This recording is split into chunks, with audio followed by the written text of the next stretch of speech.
haleluya. And yonke ipi ezokwenzeka ipi eseyiqokiwe. Ukhona lento kaxhela izinto ekuthiwa last kick apho into kayixhelwayo iye ibe ngathi iyakhaba kanti iyafa. Haleluya.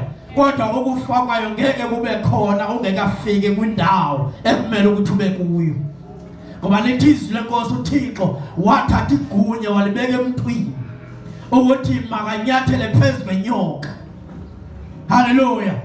Ngamanye amazwi ke intshaba ngeke zikwazi ukufa ungahambi ngaleli ndlela uYesu afuna uhambe ngayo. And Noah siyavuka sivukela ukuxela ukuthi kulixesha lokuthi ushabalise lothi ubaleke ngegunya lenkosi. Amen. Haleluya. Amen. Haleluya. Amen. Haleluya. Amen. Lithi izwi lenkosi uYesu uthe nokumkhombe ukusukunyiswa ngumoya. Kodwa uYesu wabe engekho semkhombeni. Kodwa wangenelela kule ndlela eyanjwa ngumkhombe. Abazali babekhuselekile bengaphakathi emkhombeni. Kodwa uYesu yena engekho semkhombeni. Wangenelela wangenelwadle ngenyawo zakhe. Wabonisa ebazalweni umzekelo ophilileyo ukuthi akukho tshabelo namandla ebukhoneni bukaYesu Kristu. Ebonisa nokuthi kungathenjwa zinto kodwa kuthenjwa yena, kungathenjwa zikhephe ngoba uPetros bebenengqondo yezikhephe. Bekhona izinto bebenazo before bahlangana noYesu bebezazi.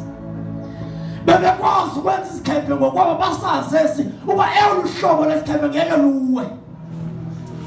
Kodwa uYesu engekho izikhephe ziyohlulakala. Wayethatha uYesu ingqondo zabo nokholwabo ukuthi lube kuye uYesu kungabikho nenye into abayithembayo. Haleluya. Kodwa bathembe yena. Alukho uhambo esilunikiweyo olungenampumelelo. Uma isithi uJehova uMoses makaxela abantwana bakaThixo baye eKhanani ebesazi ulwandle olubomvu lukhona. Kodwa besazi ukuthi khona ibridge yokuwelela eKhanani okanye yokuwela kulwandle olubomvu. And ibridge yokuwela kulwandle olubomvu ngulona ethetha esithi mabawelele babaye eKhanani. Kungaba sithi uYesu kuJohn 14:6 athi ndimi indlela. Haleluya. Amen. Nami iBhayibheli kayiveza ngobuhlobo kodwa inyanisike ibridge yokuwela kulwandle olubomvu kwalalo uYesu. Haleluya. Jesus. Kungaba bangenayo uYesu bathi bezama ungena ngoba bengamamkelanga abakaFaro bafa. Ngoba ungangeni ngesango lisela nesange. Yonke indlela uYesu athe ihambe inempumelelo. Nokungaboni ngathi enhlaba akukho amanzi akukho kudla kodwa ukudla kukhona uma uthole kuYesu. Ngoba uYesu usisonka sethu semihla ngemihla. Amen. Ingxaki ezinhlizweni zemandla kukhona isiphutha.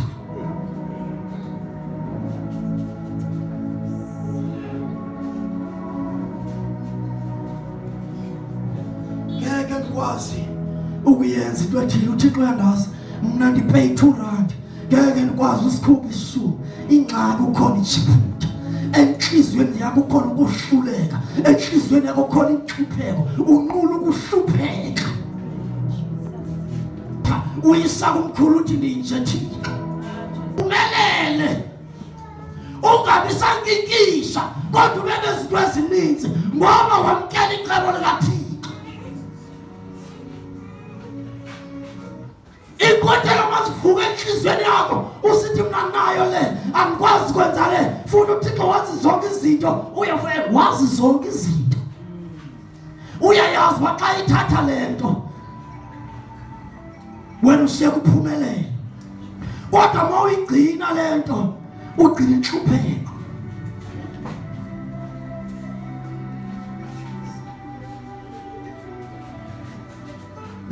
uqhwithelo eluvukelayo endleleni yomnqulu uThixo.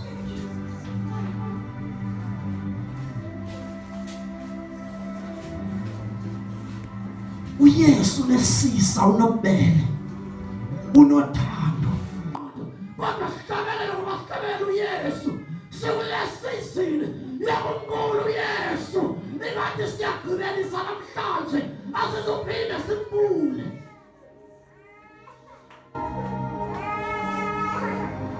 Siwulesisile kwangaphakathi kwawo maza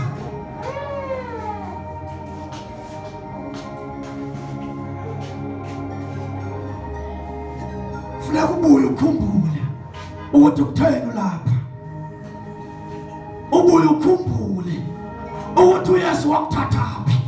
Amen. Ubuye ukhumbule ukuthi uYesu uthetha ulapha uyaphi. Jesus. Amazi bawuthe wena uyaphi uYesu.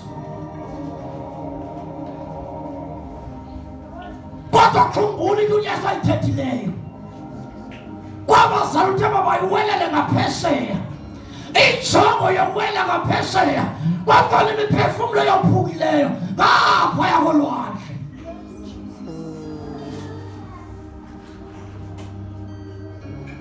Angazi wena kule yakho indlela uba yintoni ngapha kolwandle ohamba kulo, kodwa abana bazalwane kwakunamadoda abafuneka akhululwe. Amen. Kuyelwe emhlabeni angazange kwashunyayelwa kuwo, apho uYesu angazange avuke khona.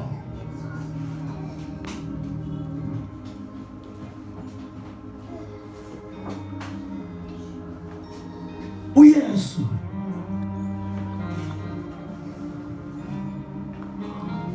wazenza idini eloba mina nawe sibe sebukumkanini bakhe enoyise nomoya ingcwele, sihlale buthathwini babo, sibe inxalenye yekhabhinethi yezulu. Amen. Akukho nto angasinikanga yona uYesu ebikuye ethi iBhayibhile waziqoqotha. Ukukho okanye ubuyena bakho uYesu wabukhuphela kuthi. Ngamanye amazwi siqhotyiswe ngokwaneleyo okanye sikhululelwe izixhobo ezaneleyo. Kuxhomekeke kuwe uba eyakho indlela oyithathayo ikwenza uhlangane nezixhobo zakho okanye ikuhlukanisa nezixhobo.